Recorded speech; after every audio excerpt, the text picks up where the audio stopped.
Audiolibros y más presenta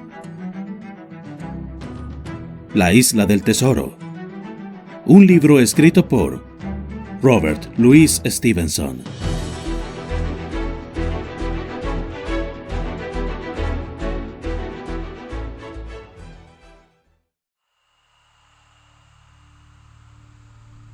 Sexta parte.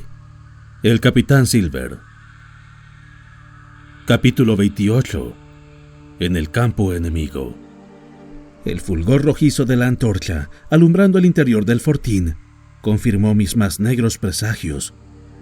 Los piratas eran dueños de la casa y las provisiones, y allí estaba el barril de aguardiente, la carne de cerdo y la galleta. Lo mismo que antes, y lo que aumentó 100 veces mi horror, no había la menor señal de prisioneros. No podía pensar sino que todos habían perecido, y mi corazón se contristó por no haber estado allí para morir con ellos. Había en total 6 bucaneros, ni uno más había quedado vivo. 5 de ellos estaban en pie, con las mejillas encendidas y los ojos hinchados, despertados de pronto en el primer sueño de la borrachera. El sexto solo se había levantado sobre un codo, tenía una palidez mortal, y las vendas ensangrentadas de la cabeza indicaban que hacía poco que había sido herido, y menos aún que se había curado. Me acordé del que recibió el tiro y volvió corriendo al bosque durante el gran ataque, y no dudé de que era él mismo. El oro estaba posado, atusándose el plumaje, en el hombro de John el Largo. Este me pareció más pálido y preocupado que de costumbre. Aún llevaba el traje de rico paño con el que había cumplido su misión, pero muy estropeado por su uso, lleno de barro y rasgado por las agudas zarzas del bosque. Vaya, vaya, aquí tenemos a Jim Hawkins. Así revientan mis cuadernas. Vienes, como quien dice, de visita, ¿no? Bueno, pues es toda una prueba de amistad. Con eso se sentó en el barril de aguardiente y empezó a cargar su pipa. Acércame una té encendida, Dick, dijo, y después, cuando la pipa ya tiraba, añadió: Está bien, muchacho. Tira la té en el montón de leña, y ustedes, caballeros, vuélvanse a acostar. No necesitan seguir en pie por el señor Hawkins. Él sabrá disculparlos, pueden estar seguros. De modo, Jim, que aquí estás. Vaya sorpresa más agradable para el pobre y viejo John. Me di cuenta de que eras un joven listo en cuanto te eché la vista encima la primera vez, pero de verdad que no acabo de entender esto. Como bien puede suponerse, no di respuesta alguna. Me habían puesto de espaldas a la pared, y allí permanecí mirando a Silver cara a cara. Creo que con gran valentía en apariencia, pero con negro desconsuelo en el corazón. Silver dio un par de caladas a la pipa con mucha tranquilidad y prosiguió: Ahora, Jim, y puesto que estás aquí, voy a decirte una cosa. Siempre me has caído bien, sí, señor. Por ser un niño de carácter y mi propio retrato cuando era joven y gallardo. Siempre he querido que te unieses a nosotros y tuvieras tu parte, y murieses como un caballero. Y ahora, muchacho, no tienes más remedio que hacerlo. El capitán Smollett es un buen marino, siempre lo sostendré, pero duro en la disciplina. El deber es el deber, dice, con toda razón. Procura no acercarte al capitán. Hasta el doctor está que arde contra ti. Pícaro desgraciado, así es como te llamó. En resumen, que no puedes volverte con los tuyos porque no quieren nada contigo, y a menos que formes una tercera tripulación tú solito, lo cual pudiera resultar más bien penoso, tendrás que unirte al capitán Silver. Hasta aquí todo iba bien.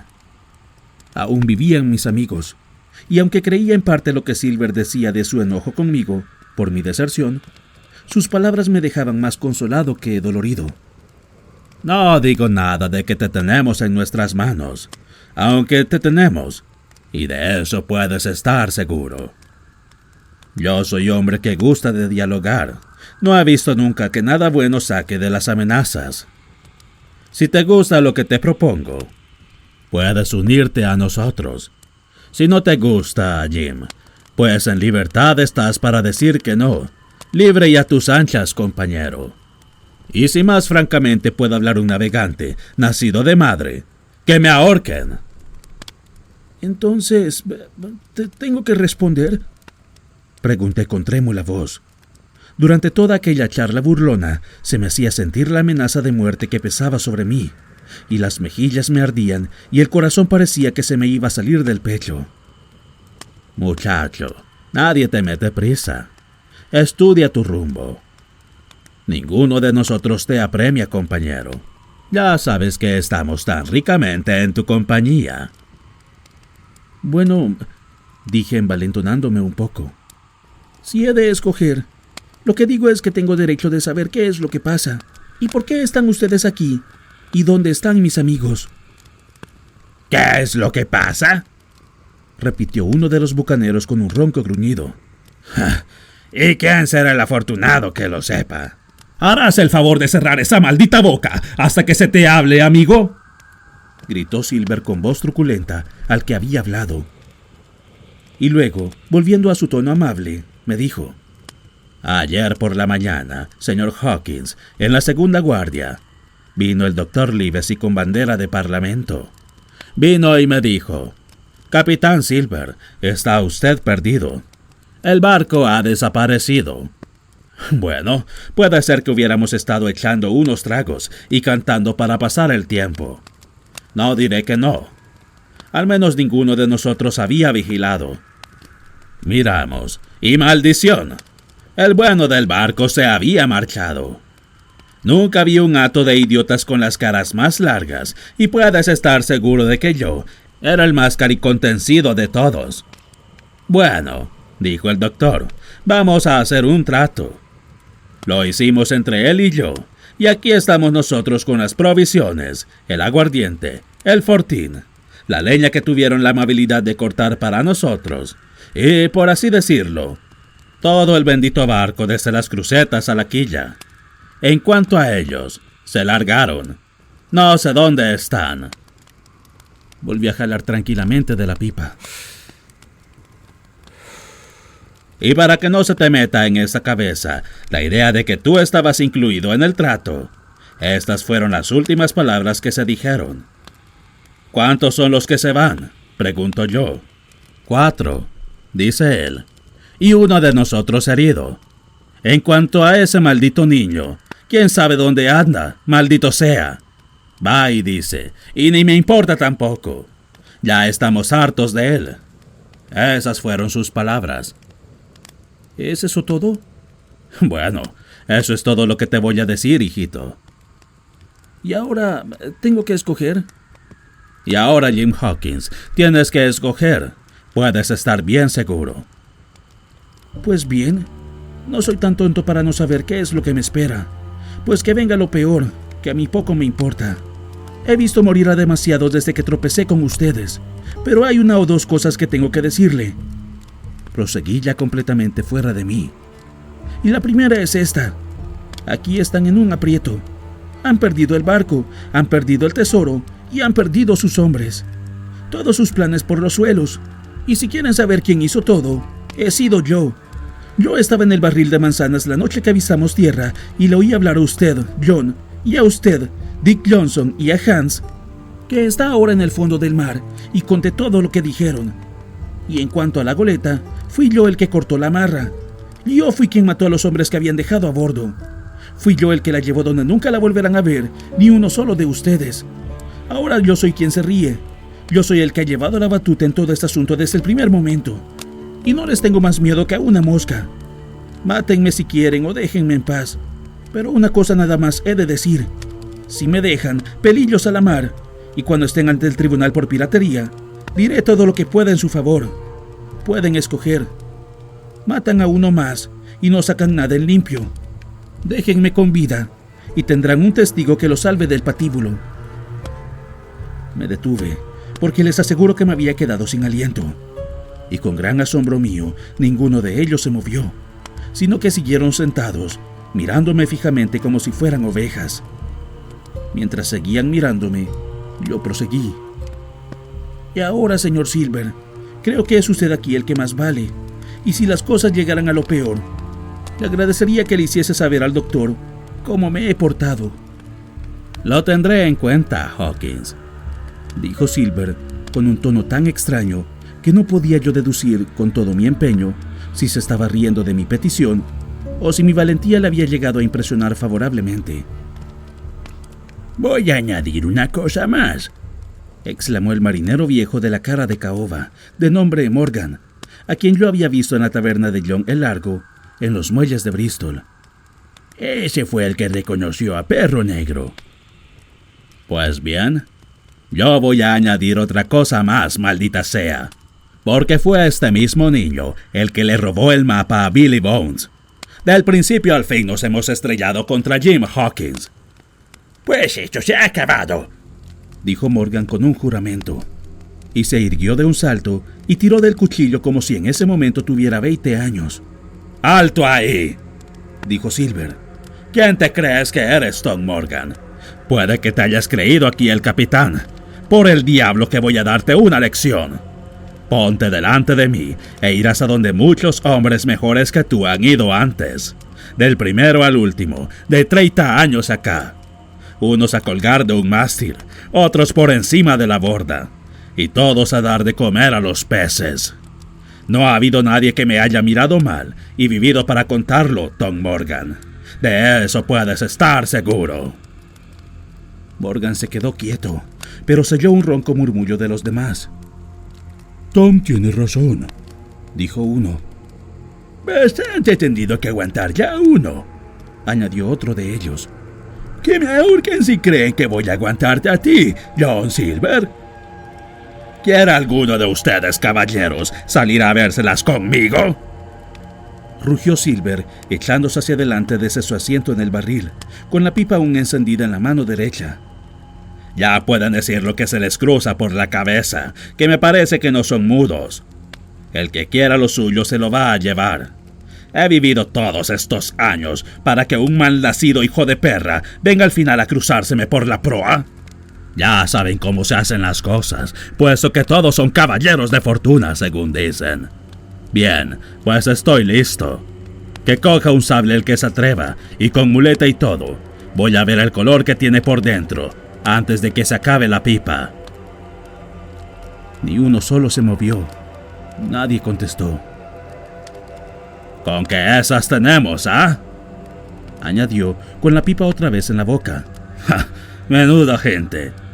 Da gusto verlos. No valen gran cosa para combatir, pero a lo mejor entienden el inglés del rey Jorge. Aquí el capitán soy yo por elección. Soy aquí el capitán por ser el que más vale. Con una buena milla náutica de ventaja. Ustedes no quieren batirse como lo deben hacer los caballeros de fortuna, pues entonces, maldita sea, tendrán que obedecer.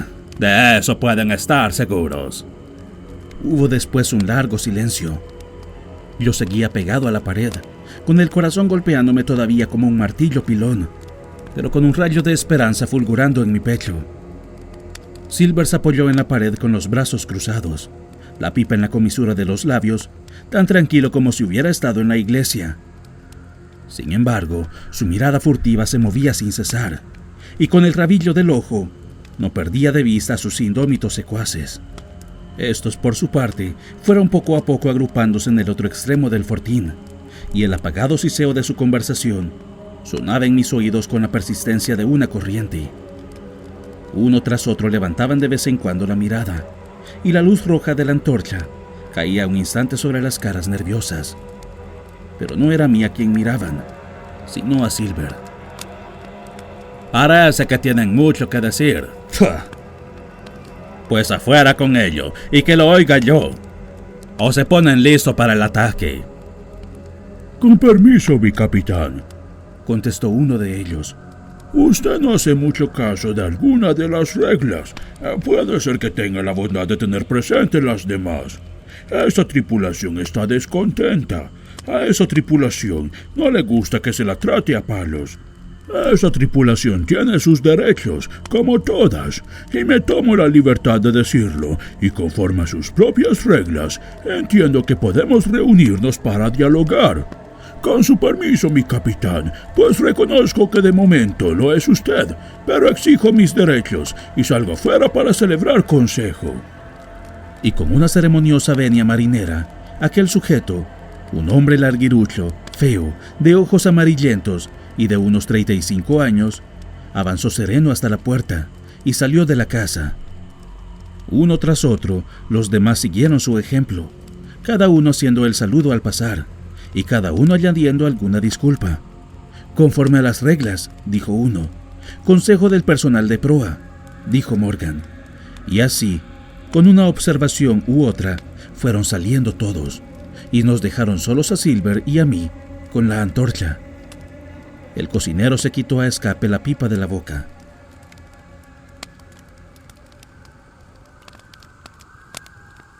Oye, Hawkins, me dijo en un murmullo que apenas se oía.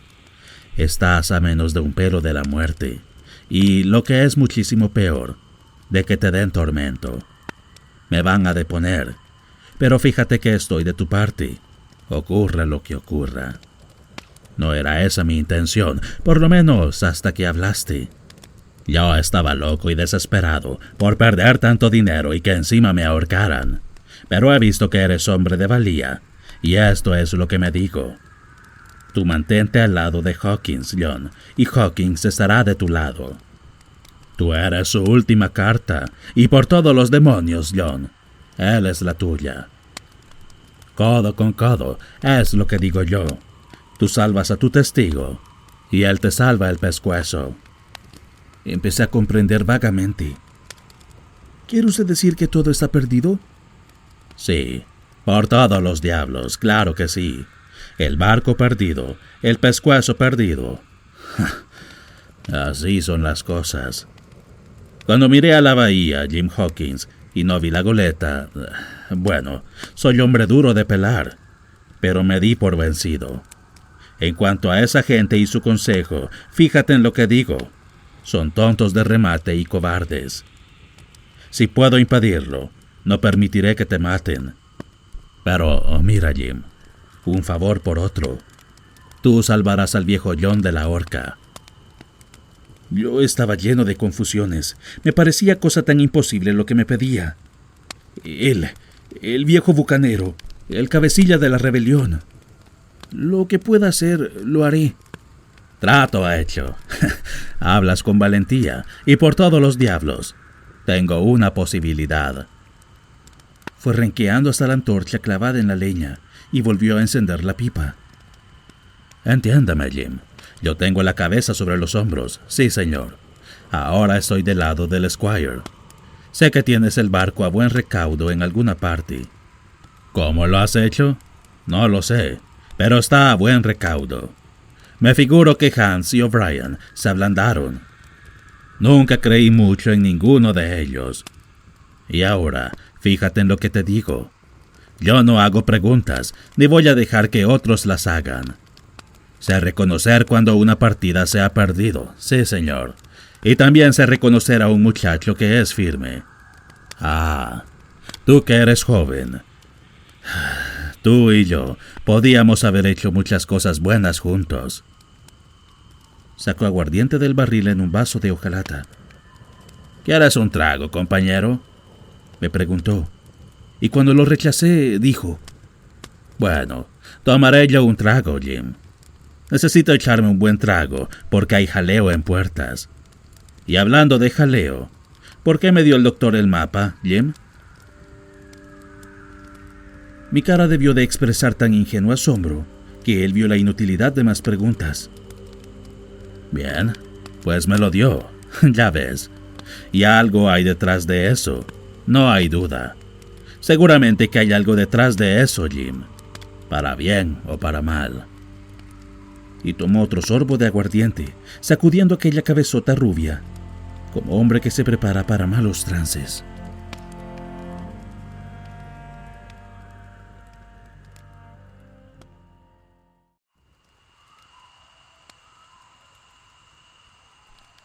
Capítulo 28. Otra vez la mota negra. El consejo de bucaneros había ya durado algún tiempo cuando uno de ellos volvió a entrar en la casa, y después de repetir el mismo saludo, que a mí me pareció un tanto irónico, pidió que se le prestase un momento la antorcha. Silver accedió enseguida y el emisario se volvió a marchar, dejándonos a oscuras. «Ya viene la brisa, Jim», dijo Silver, que ya para entonces había adoptado un tono de lo más amistoso y familiar. Me volví hacia la aspillera más cercana y miré al exterior.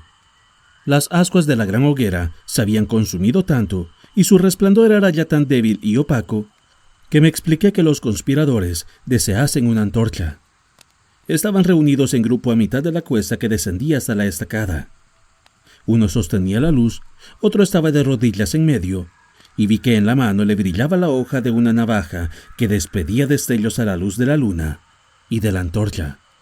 Los demás estaban algo inclinados, como observando las maniobras del último. Pude llegar a percibir que tenían un libro en la mano, además de la navaja, y estaba preguntándome cómo se encontrarían en su posesión cosas tan heterogéneas, cuando el arrodillado volvió a levantarse, y todos ellos empezaron a acercarse a la casa. «Aquí vienen», dije, y volví a ocupar mi sitio, pues me parecía indigno que me encontrasen observándolos. «Pues que vengan, hijo, que vengan», dijo Silver jovialmente. «Todavía me queda una bala en la cartuchera».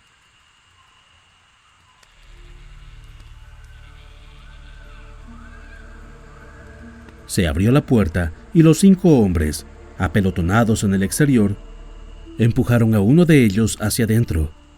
En otras circunstancias hubiera resultado cómico verlo avanzar tan pausadamente, vacilando cada vez que ponía un pie en el suelo, pero estirando el brazo hacia adelante, con el puño cerrado. «Adelante, muchacho, no voy a comerte.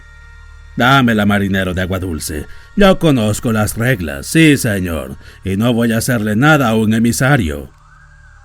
Más animado el bucanero, se adelantó con mejor porte, y después de ponerle algo en la mano a Silver, se retiró aún con más presteza para unirse a sus compañeros. El cocinero de a bordo miró lo que le habían dado. «La mota negra. La esperaba. ¿Y de dónde han sacado el papel? Vaya, vaya, ¿qué es esto? Esto trae desgracia. Han ido y lo han arrancado de la Biblia. ¿Quién ha sido el imbécil que ha cortado una hoja de la Biblia?» «¿Lo ven?», dijo Morgan. «¿Lo ven? ¿Qué les decía yo? Ya les dije que nada bueno podía venir de eso». «Bueno, pues ahora sí que están acabados. Ahora van a terminar todos colgados. ¿Quién fue el burro imbécil que tenía una Biblia?» «Dick», dijo uno. «¿Con qué, Dick? Pues ya puedes ponerte a rezar. Ya se le ha acabado la buena suerte a este Dick. Pueden estar seguros». Pero aquí el arguirucho de ojos amarillentos tomó la palabra. «Déjate ya de charla, John Silver. Esta tripulación se ha reunido en consejo, como está mandado, y te ha echado la mota negra. Anda y dale la vuelta como está mandado, y mira lo que hay escrito. Entonces puedes hablar». «Muchas gracias, George. Siempre fuiste un tipo listo para los negocios, George, y celebro ver que te sabes el reglamento de memoria. Bien, ¿y qué es esto? Ah, depuesto. Eso es. Muy lindamente escrito, por cierto. Parece letra de imprenta. ¿Lo has escrito tú, George? La verdad es que te estabas haciendo un tipo importante en la tripulación. No me extrañaría que fueses tú el siguiente capitán. Hazme el favor de darme otra vez esa antorcha, ¿quieres? Esta pipa no tira». «Vamos, basta ya. Deja ya de burlarte de la tripulación», dijo George. «Te crees muy gracioso, pero ya no eres nadie, y puedes bajar de ese barril y participar en la votación». Me pareció que habías dicho que conocías el reglamento. Pero si tú no te sabes las reglas, yo sí, y aquí estoy, y soy todavía su capitán. Recuérdalo, hasta que ustedes hagan públicos sus agravios y yo conteste. Mientras tanto, su mota negra no vale ni un pepino. Después de eso, ya veremos. No te apures por eso, que no nos tomas desprevenidos. Primero, has echado a pique esta expedición. Descaro necesitas para decir no a eso. Segundo, has dejado al enemigo escapar de esta ratonera a cambio de nada. ¿Por qué querían irse? Yo no lo sé, pero estaba claro que querían marcharse. Tercero, no nos dejaste que les atacásemos en la retirada. Te hemos calado, John Silver. Estás jugando sucio, eso es lo que te pasa. Y cuarto, para acabar, está lo de este muchacho. ¿Eso es todo? Es más que suficiente. Nos van a colgar a todos y a secarnos al sol por tus torpezas. Bueno, pues mira, voy a responder a esos 4 puntos. Uno por uno los contestaré. He echado a pique esa expedición, ¿no es eso? Muy bien, todos ustedes saben lo que yo quería que se hiciera, y todos ustedes saben que si se hubiera hecho lo que dije, esta misma noche estaríamos ya a bordo de la Hispaniola, con todos los nuestros vivos y sanos, llenos de buen pudín de pasas y el tesoro en la bodega. ¡Maldita sea! ¿Bien? ¿Y quién se me puso por delante? ¿Quién me forzó en todo? ¿A mí, su legítimo capitán? ¿Quién me echó la mota negra el mismo día en que desembarcamos y empezó esta danza? Porque es una linda danza, en eso estoy de acuerdo con ustedes, y se parece mucho a un zapateado en la punta de un dogal en la dársena de las ejecuciones, cerca de Londres, sí señor. Pero, ¿quién lo hizo? Mierda, si fueron Anderson y Hans y tú, George Mary. Tú eres el que más tiene que callar entre los que lo echaron todo a perder. Y tienes la desvergüenza de engañarte y aspirar a capitán en contra de mí. Tú, que nos has hundido a todos. Por el diablo, que nunca se oyó cosa tan ridícula. Silver hizo una pausa y vi en las caras de George y de los que habían sido sus secuaces que la réplica de Silver producía efecto. Eso en cuanto al número 1, exclamó Silver enjugándose el sudor de la frente, pues había hablado con tal vehemencia que hacía retemblar la casa. Bueno, les doy mi palabra que hasta me da asco hablar con ustedes. No tienen ni sentido común ni memoria, y no puedo comprender en qué estaban pensando sus madres cuando los dejaron ir al mar. ¡A la mar! Caballeros de fortuna, me parece que más les valía haberse metido a ser sastre. Sigue, John, dijo Morgan. Sigue y responde a los otros 3. Los otros. Tampoco están mal, ¿no? Dicen que esta expedición se ha malogrado. Ay, si ustedes fuesen capaces de darse cuenta de todo lo malograda que está, vieran entonces. Estamos tan cerca del patíbulo que el pescuezo se me estira solo de pensar en él. Los han visto colgado de cadenas, con pajarracos alrededor, y los marineros señalándose los unos a otros, mientras bajan por el río con la marea. ¿Quién es aquel?, dice uno. ¿Aquel? Pero sí es John Silver. Yo lo conocía mucho, decía otro. Y se oyen chirriar las cadenas según sigue uno hasta la boya siguiente. Pues a un pelo de eso estamos todos, y cada uno de nosotros, gracias a ese, a Hans y a Anderson, y a otros imbéciles que han sido nuestra perdición. Si quieren que les hable del número 4, de este muchacho, mierda, así revienten mis cuadernas. ¿No lo tenemos de rehén? ¿Vamos a desperdiciar un rehén? De ningún modo, puede ser nuestra última salvación, y no me chocaría. ¿Matar a ese muchacho? No seré yo, compañeros, el que lo haga. Y del número 3, pues habría mucho que decir del número 3. A lo mejor les parece que no es nada tener un médico de verdad, de carrera, que venga a visitarlos todos los días. A ti, John, con la cabeza rota. O a ti, George Mary, que no hace ni 6 horas estabas tiritando con las fiebres palúdicas. ¿Y tienes ahora mismo los ojos color corteza de limón? ¿Y puede ser acaso que tampoco sepan que tiene que venir un barco de socorro? Pero va a venir, y no falta mucho. Y ya veremos quién se alegra de tener un rehén cuando ese caso se presente. Y en cuanto al número 2, porque hice el trato. Pero si vinieron a mí arrastrándose de rodillas para que lo hiciera. Sí, de rodillas, tan abatido estaban.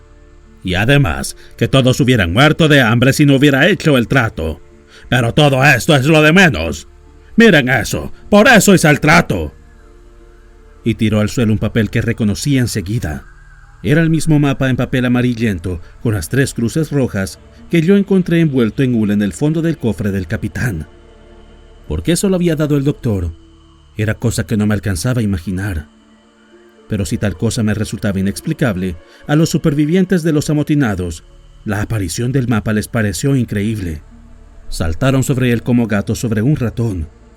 Pasó de mano en mano, arrancándoselo los unos a los otros, y por los juramentos, los gritos y las risotadas infantiles con que acompañaban su examen, se habría podido pensar no solo que estaban ya palpando el oro mismo, sino que además estaban embarcados y a salvo.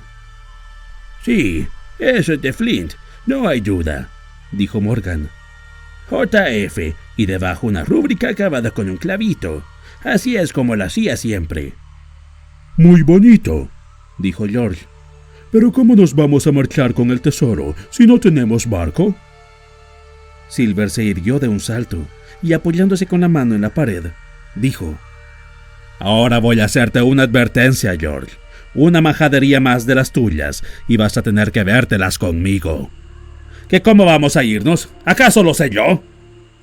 Tú eras el que debía decírmelo. Tú y los demás, que han perdido mi goleta con su entrometimiento, malditos sean. Pero no puedes decir nada. Tienes menos imaginación que una cucaracha. Pero eso sí, sabes hablar muy bien. Y vas a hacerlo. Que no te quepa duda, George Mary. Eso es justo que se reconozca, dijo el viejo Morgan. Justo. Me parece que sí. Ustedes perdieron el barco. Yo he encontrado el tesoro. ¿Quién lo ha hecho mejor? Y ahora dimito, maldita sea. Elijan a quien se les dé la gana para capitán. Yo ya no quiero serlo. Silver, gritaron. ¡Viva Barbacoa! ¡Barbacoa, capitán! Así que han cambiado las mesas, ¿ah? George, me parece que tendrás que esperar otra ocasión, amigo. Y da gracias que no soy hombre vengativo. Pero ese no fue nunca mi estilo. Y ahora, compañeros, ¿qué hay de esta mota negra? No es ya de mucho valor, ¿verdad? Dick se ha echado un maleficio y ha estropeado su Biblia. Eso es todo. Pero todavía servirá para jurar sobre ella, ¿no? Murmuró Dick, que indudablemente estaba intranquilo por la maldición que había traído sobre sí. Una Biblia con una hoja cortada. No sirve. Jurar sobre ella no compromete más que si jurases sobre un libro de baladas. ¿De veras que no me compromete?, preguntó Dick con cierta alegría. Entonces me parece que vale la pena guardarla. Toma, Jim. Ahí tienes algo curioso, dijo Silver, y me entregó aquel papel. Era un círculo del tamaño de una moneda de una corona. Un lado estaba en blanco, porque era de la última hoja. El otro contenía 1 o 2 versículos del Apocalipsis, y entre otras, estas palabras que hicieron en mi mente impresión profunda. Quedaron fuera los perros y los homicidas. El lado impreso había sido ennegrecido con ceniza, que comenzaba ya a desprenderse y mancharme los dedos. En el lado blanco estaba escrita, con cenizas también, una sola palabra: depuesto. En ese momento tengo aquel curioso recuerdo conmigo, pero no queda otra huella de lo escrito que un mero arañazo, como el que se pudiera haber hecho con una uña.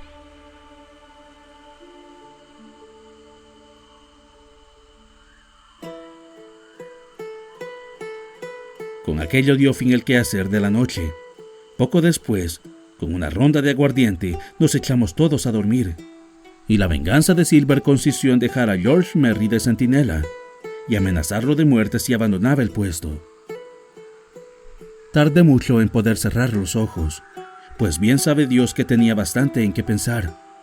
El hombre a quien había matado esa tarde, mi situación peligrosísima, y sobre todo el asombroso juego en que veía metido a Silver, tratando de conservar unidos a los sediciosos con una mano y agarrándose con la otra todos los medios posibles e imposibles de hacer por su parte la paz y salvar su vida miserable.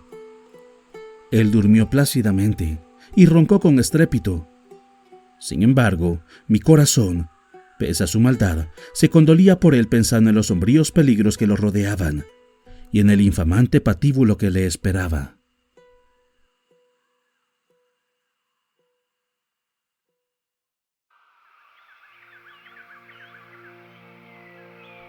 Capítulo 30. Bajo palabra de honor. Me despertó a todos la verdad, pues vi que incluso el centinela se despabilaba levantándose del sitio donde se había dormido contra la jamba de la puerta, una voz clara y jovial que nos llamaba desde la orilla del bosque. «¡Ah! ¡Del Fortín!», decía. «Aquí está el doctor». Y él era, en efecto. Aunque celebré oír su voz, mi alegría no estaba exenta de preocupaciones. Recordé abochornado mi conducta indisciplinada y clandestina, y al ver dónde me había conducido, entre qué compañeros y rodeado de qué peligros, sentí vergüenza de presentarme ante él y mirarle a la cara. Debió de haberse levantado cuando todavía era de noche, porque apenas empezaba a clarear, y cuando fui corriendo a mirar por una de las aspilleras, lo vi envuelto hasta la rodilla, como la otra vez Silver, en la niebla que se pegaba al suelo. «Ah, doctor, muy buenos días tenga usted», gritó Silver, alerta, despierto y radiante, de buen humor en un instante. «Animoso y madrugador como siempre. A quien madruga, dice el refrán, Dios la ayuda. George, vamos, sacude tus cuadernas y eche una mano al doctor Livesey para subir a bordo. Todos sus pacientes marchan bien, todos buenos y contentos». Y siguió así parloteando, de pie en lo alto del montículo, con la muleta bajo el codo y una mano apoyada en la pared de la casa. El mismísimo John de siempre, la misma voz, modales y expresión. «También tenemos una sorpresa para usted, señor. Tenemos aquí un forasterito, un huésped nuevo que da gusto verlo. Ha dormido como un sobrecargo, sí señor, pegadito a John, proa contra proa toda la noche». Entretanto, el doctor Livesey ya había saltado la empalizada y estaba muy cerca del cocinero, por lo que pude notar cómo se le alteraba la voz al decir: ¿No será Jim? «El mismísimo Jim en persona». El doctor se quedó parado y suspenso, aunque nada dijo, y pasaron unos segundos antes de que pareciera recobrar ánimo bastante para seguir adelante. Bueno, primero es la obligación, y luego la devoción, como usted mismo podría haber dicho, Silver. Veamos cómo están esos pacientes. Un momento después había entrado en el fortín, y con un gesto sombrío dirigido hacia mí, se puso a examinar a sus pacientes.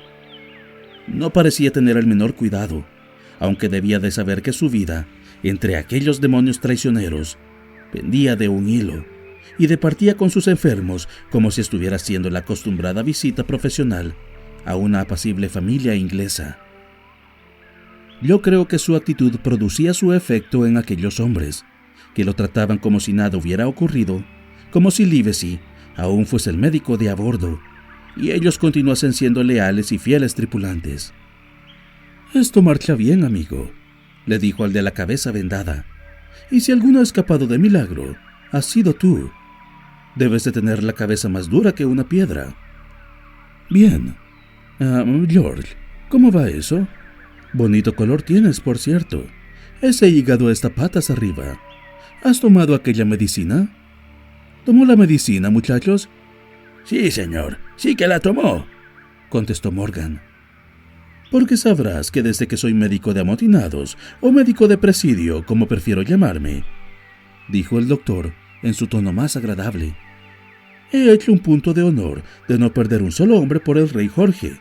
Que Dios guarde, ni para la horca». Los rufianes se miraron entre sí y tragaron la pulla en silencio. «Dick no se siente bien, señor», dijo uno de ellos. «¿No? Ven aquí, Dick, y enséñame la lengua. Lo sorprendente sería aquí que se sintiese bien. Tiene este hombre una lengua capaz de asustar a los franceses. Otro que tiene las fiebres». «Ah, bueno», dijo Morgan. «Eso le viene de destrozar Biblias. Eso le viene, como tú dices, de ser unos perfectos asnos y de no tener suficiente sentido común para distinguir el aire sano del venenoso y la tierra seca de un fangal infecto y pestilente. Lo más probable es que, aunque por supuesto solo es una opinión, que tengas que pasarlo mal antes de llegar a echar de sus cuerpos esta malaria. Ja, mira que acampar en los pantanos. Silver, en usted me sorprende. Tiene usted mucho menos de tonto que todos los demás, pero no me parece que tenga ni el menor rudimento de las reglas para conservar la salud. Bueno, añadió después de que hubo suministrado medicinas a todos, y de que ellos tomaron las prescripciones con una humildad verdaderamente risible, más bien como si fueran niños de la escuela de la caridad que como rebeldes y sanguinarios piratas. Bueno, ya hemos acabado por hoy. Y ahora quisiera hablar con ese muchacho. Y señaló con la cabeza hacia mí, descuidadamente. George Mary estaba en aquel momento en la puerta, escupiendo y carraspeando a causa de algún medicamento de mal sabor, pero a la primera palabra de la proposición del doctor, se volvió rojo de ira y gritó «¡No!» y soltó un juramento. Silver pegó un golpe en el barril con la palma de la mano. «¡Silencio!», rugió y miró en torno suyo con la fiereza de un león. «Doctor», continuó con su tono habitual, «precisamente estaba pensando en eso, conociendo la debilidad que usted tiene por este niño. Todos le estamos humildemente agradecidos por sus bondades, y como puede ver, tenemos fe en usted y nos tragamos las medicinas como si fueran grog. Y me parece que he encontrado un medio que pueda satisfacernos a todos. Hawkins, ¿quieres darme tu palabra de honor de joven caballero? Porque eres un joven caballero, aunque hayas nacido pobre, de no cortar las cuerdas». De muy buena gana di la garantía exigida. «Entonces, doctor, tenga la bondad de irse al otro lado de la estacada, y cuando esté allí, yo llevaré al chico hasta la parte de dentro, y calculo que podrán hablar por entre los postes. Tenga usted muy buenos días, doctor, y presenta usted nuestros respetos al Squire y al capitán Smollett». La explosión de disgusto, que solo las amenazadoras miradas de Silver habían podido refrenar, estalló en cuando el doctor abandonó la casa. Silver fue acusado sin rodeos de jugar con dos barajas, de procurar hacer las paces por separado, de sacrificar los intereses de sus cómplices y víctimas, y en una palabra, de hacer exactamente lo que estaba haciendo. Tan obvio me parecía en este caso que no podía imaginarme cómo se las iba a componer para aplacar su cólera. Pero él solo era más hombre que todos ellos juntos, y su victoria de la noche anterior había conseguido subyugar sus ánimos. Los puso de tontos y lerdos que no hubo más que pedir. Les dijo que era necesario que yo hablase con el doctor. Les pasó el mapa por las narices. Les preguntó si podían permitirse romper el pacto el mismo día en que iban a salir a la búsqueda del tesoro. «No, rayos y truenos», decía. «Nosotros romperemos el pacto cuando convenga, y hasta entonces yo engañaré a ese doctor, aunque tenga que limpiarle las botas con aguardiente». Y enseguida les ordenó que encendiesen el fuego, y salió apoyándose en la muleta y con la otra mano sobre mi hombro, dejándolos en gran desconcierto y silenciosos por su verbosidad, más que convencidos. «Calma, hijo, calma. Pueden echarse sobre nosotros en un abrir y cerrar de ojos si ven que nos apresuramos».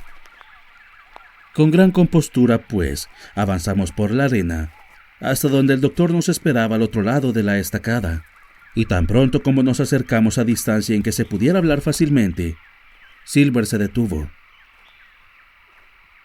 «Tome usted nota también de eso, doctor, y el muchacho le contará cómo le salvé la vida y fui depuesto por ello. Puede estar seguro. Doctor, cuando un hombre está navegando tan ceñido al viento como yo, jugando a cara y cruz con el último aliento de su cuerpo, ¿acaso cree usted que es pedir demasiado que le dé una palabra de aliento? Hágame el favor de tener en cuenta que ahora no se trata solo de mi vida, sino la de este chico, Y entonces a lo mejor me habla usted con franqueza, doctor, y me da un poco de esperanza para ir tirando, por misericordia. Silver era otro hombre en cuanto salió, y hubo vuelto la espalda a sus camaradas del fortín. Parecía que se le habían hundido las mejillas y le temblaba la voz. Jamás había visto a nadie hablar tan mortalmente en serio. ¿Qué es eso, John? ¿No será miedo, acaso?, preguntó el doctor Livesey. Doctor, yo no soy cobarde. No, no lo soy, ni un poco. Y se mordió una uña. Si lo fuera, no lo diría. Pero lo confieso francamente, la horca me da escalofríos. Usted es hombre bueno y leal. Nunca he conocido otro mejor. Y usted no va a olvidar lo que he hecho de bueno, como tampoco olvidará lo que he hecho de malo. De eso estoy seguro. Y ahora yo me hago a un lado, vea usted, y le dejo solo con Jim. Y ha de apuntar eso también en la cuenta, porque es estirar la cuerda más de lo que se puede. Créame. Diciendo esto, Silver se apartó un poco hacia atrás, hasta quedarse fuera del alcance de nuestras voces, y sentado en el tronco cortado de un árbol, empezó a silbar. De cuando en cuando se removía algo en su asiento, con el fin de no perder de vista unas veces al doctor y a mí, y otras a sus indómitos secuaces que iban y venían por la arena, entre el fuego que se ocupaban en reanimar y la casa, de donde sacaban la carne de cerdo en salazón y pan para hacer el desayuno.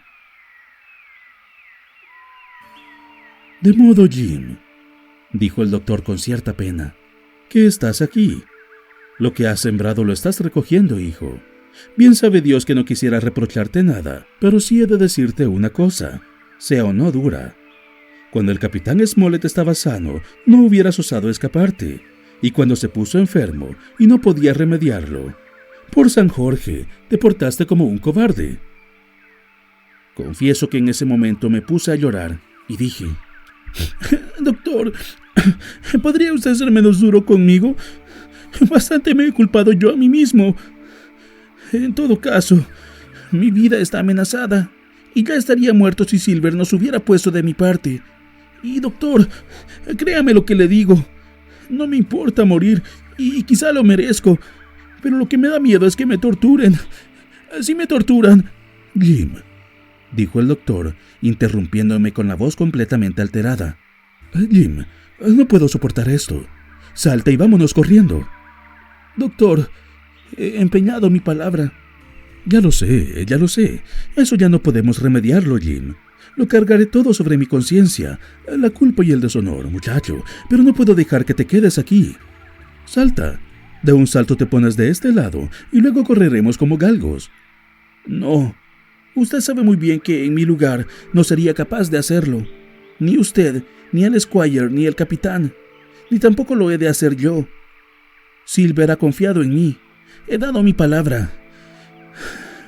Y con ellos me vuelvo. Pero doctor, no me ha dejado usted terminar. Si me torturan, puedo dejar escapar alguna palabra de donde está el barco, porque yo fui el que lo capturó. En parte por suerte, y en parte por temeridad.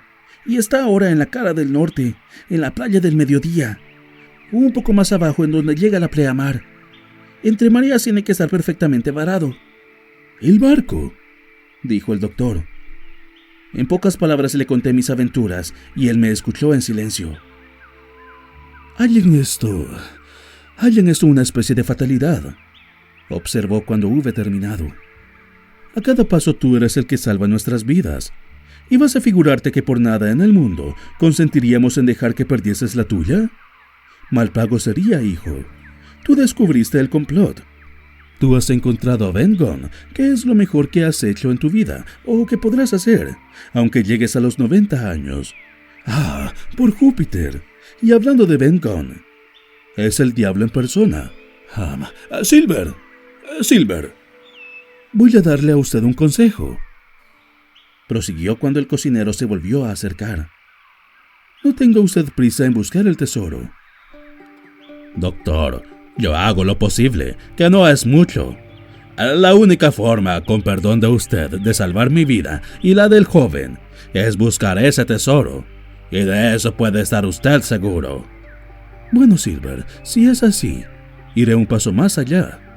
Esté preparado para una tormenta cuando dé con él. Señor, aquí, de hombre a hombre, le diré que eso es decir demasiado y no decir nada. ¿Qué es lo que se traen entre manos? ¿Por qué dejaron el fortín? ¿Por qué me han dado este mapa? Yo, desde luego, no lo sé.